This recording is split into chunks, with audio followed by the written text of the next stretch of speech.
Welcome to channel ज़िंदगी के पन्ने में। तो चलो शुरू करते हैं मेरी ज़िंदगी के अगले पन्ने के लिए।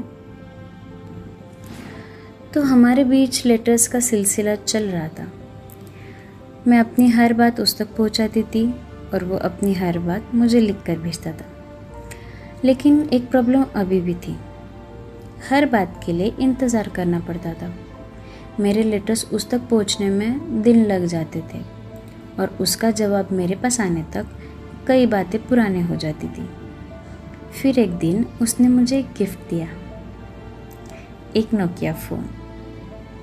हाँ, आज के वक्त में शायद वो एक छोटी सी चीज़ होगी, लेकिन उस वक्त मेरे लिए वो बहुत बड़ी बात थी। अब हमें लेटर्स का इंतज़ार नहीं करना पड़ता था।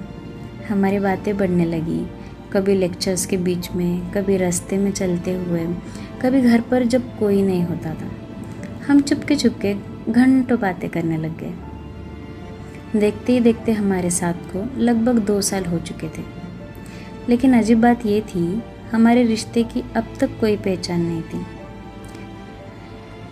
मेरे लिए वो सिर्फ एक दोस्त नहीं था, वो मेरे हर परेशानी का एक सहारा था।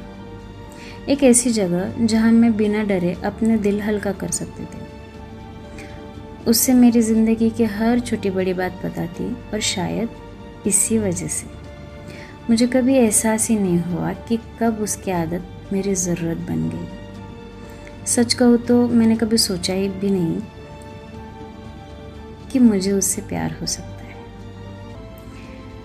क्योंकि मैं वैसी लड़की हूँ जो कभी किसी से ज़्यादा बात ना करती हूँ। मैं बहुत शाय थी। अपने काम से काम रखना, पढ़ाई करना और चुपचाप रहना, बस यही मेरी दुनिया थी।